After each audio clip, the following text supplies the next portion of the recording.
Yes, most welcome, our dear viewer and follower, to Glorious Encounter Forum. That is there to you live through Glorious Generation Forum in our YouTube and TikTok programs. It is our joy to be here and to be a blessing to you. My name is Reverend Mark Kilo, and I thank God for those who bring and enable this program to reach you in the background. Our brother Ben and Lisa who work in the technical team. Today we'd like to speak about the love language. Yes, the love language. Love is a common word in the mouths of many people, but rarely do we stop and think deeply about what we mean by love. When you tell a person, I love you, what exactly do you mean? Do you understand the love language?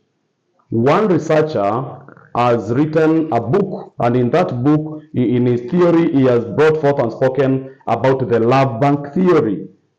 And in the love bank theory, the theorist behind that theory says that when you demonstrate love to another person, when you engage in love language to another person, whether that person is your wife, whether that person is your child, whether that person is your workmate, whether that person is your neighbor, is your friend, you deposit love to them.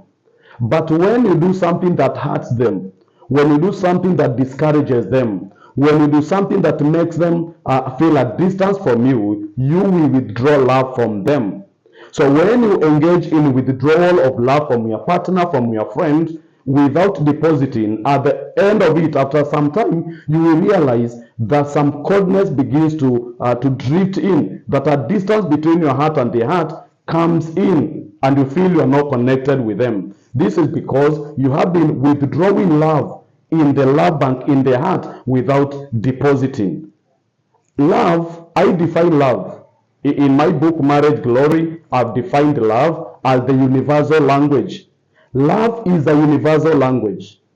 Even the blind can see love. The deaf can hear the language of love. Even those who are sick in hospitals in ICU, they can sense love when there is love around them. Even a child who is still in the mother's womb can be able to detect and understand the language of love. Love is one thing that transcends tribe. It transcends religion. It transcends our ethnic backgrounds. It transcends our political affiliations. Love goes beyond national and even international boundaries. Love is a universal language. So, friend, what is the love language? To make it simpler, I would like us to understand love language in terms of 10 C's. The 10 C's of love language. The first C is concern. Love language number one is concern. You can only demonstrate love to a person when you are concerned about them. It's easier to tell a person, I love you. But if you have no concern with them, if you are not concerned about their well-being, you are not concerned about them when they are going through difficult moments, you have no genuine concern from them, then your words are flat. Your words are only flattery. Your words are empty and have no meaning to them. They are just empty rhetoric. Love is demonstrated by concern. But love language number two is care. Yes, care. When you are caring to a person, whether you tell them I love you or you don't tell them, that action of being caring speaks louder to them. And remember, we know, and we have said this many times, that action speaks louder than words. Action speaks louder than words. So love language number two is care. Be caring to your children. Be caring to your spouse. Be caring to your brothers. Be caring to your sisters.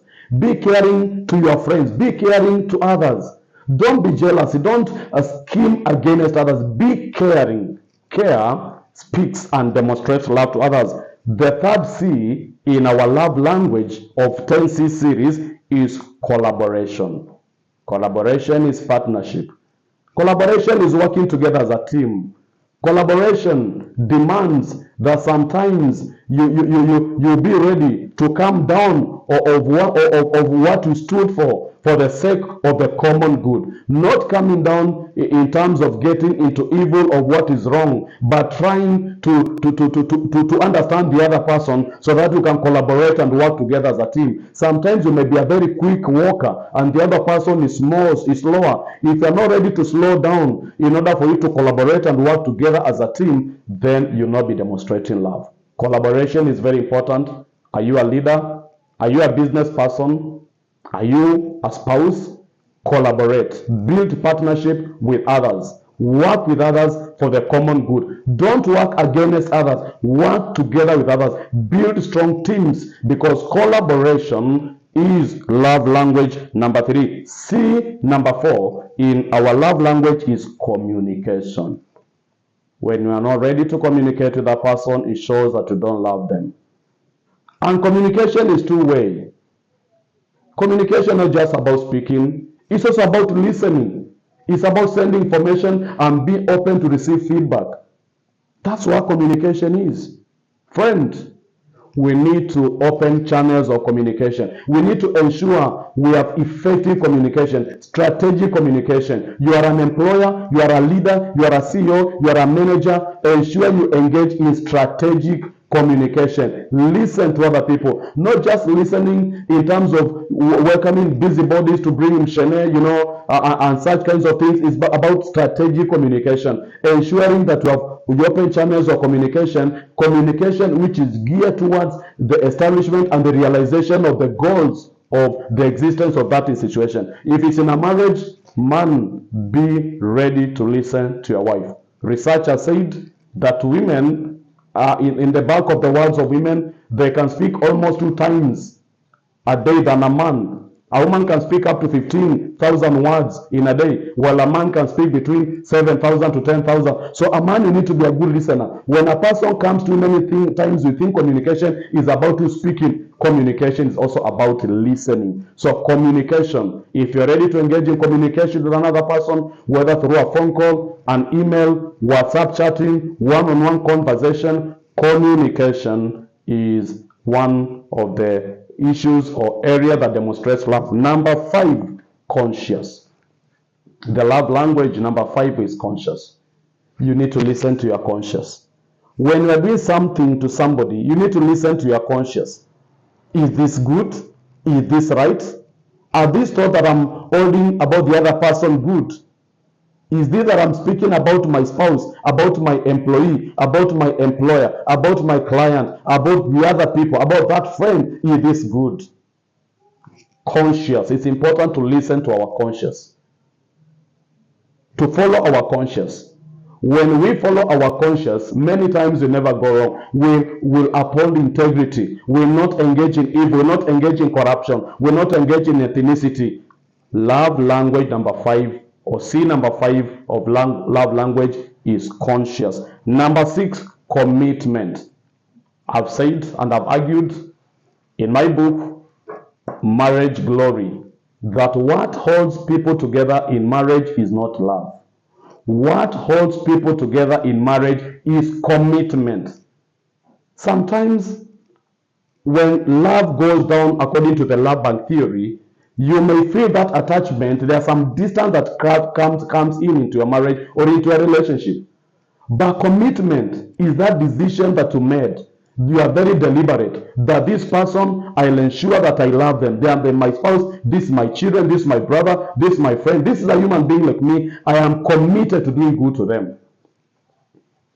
You don't always do good to people because they are good. You do good to people because goodness is your nature. A tiger runs not because of anything else, but because running is part of the nature of the tiger.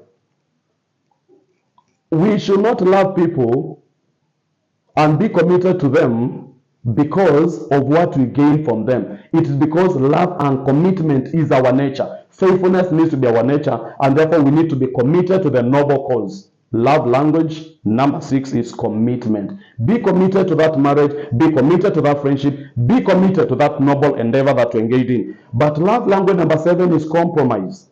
Love is about give and take. Sometimes conflicts may arise, disagreements may come in, tension, different viewpoints, in that team that you are leading, different viewpoints, even from you as employers, as co-workers, as a couple and as a family. But when we have different viewpoints, then that should not make us hate other, ignore them because they don't hold your view. You need to be ready to compromise. When the other person says, let's move this direction, and you strongly feel that you need to move to the other direction, the two of you need to come to a place of compromise, building consensus, because compromise is about consensus. And to compromise, you need to be able to tone down yourself and be able to look at things in the eyes of the other person. And one philosopher said that the greatest sign characteristics of maturity is one's ability to look at things in the other person's viewpoint. Many times we are selfish, we love looking at things in our own viewpoint, but when you have the ability to look at things in the other person's viewpoint, even when you hold your own viewpoint, that is a sign of maturity, that is a symbol of emotional intelligence, and that is a sign of true love. Compromise.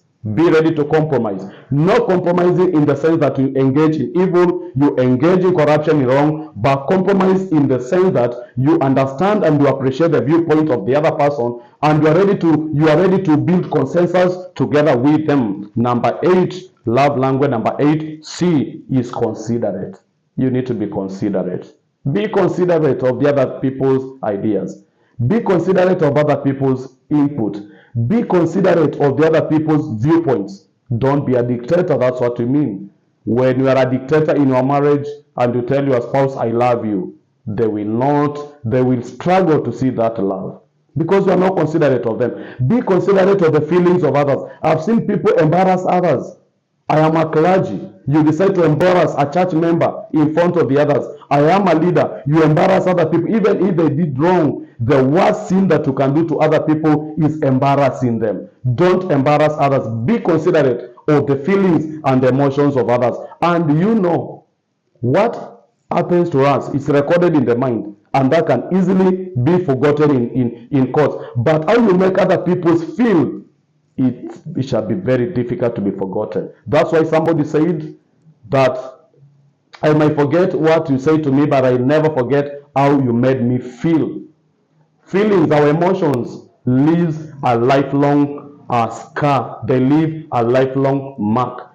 Be considerate of others. Yes, you are a boss. Yes, you are the CEO. Yes, you are the man. You are the head of the family. Yes, you are the big person around. You have the final say about our future, the destiny of many people. But please be considerate of others.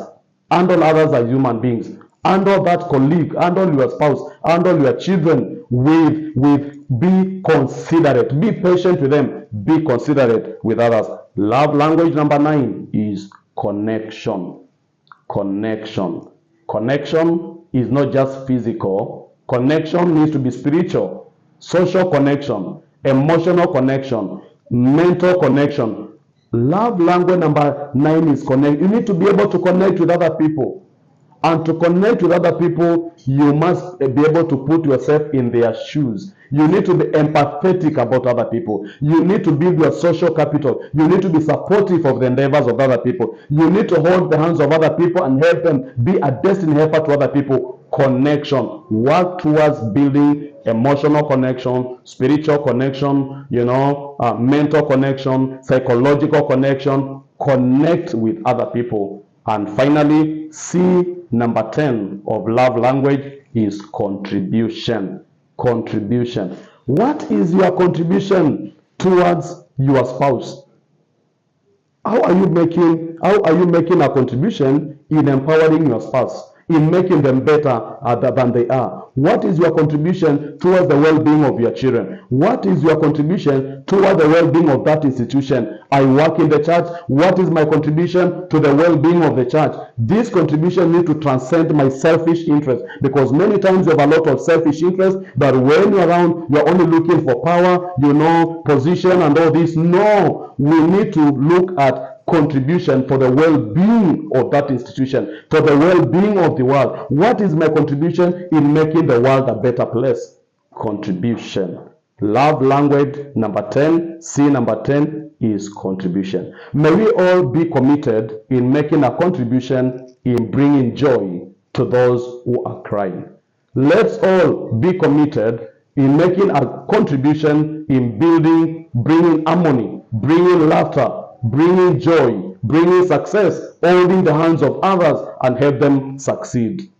If all of us practice these 10 C's of love language in our marriages, in our communities, in the political arena, in the church, and in our areas of work, I am sure we shall be building a better Kenya, a better world that everybody will desire and be joyful living in. God bless you. Remember to subscribe, to follow, and to share this wonderful talk so that you may be a blessing to others. And this is only and only available at Glorious Generation Forum, YouTube, and TikTok. God bless you. Wonderful moments.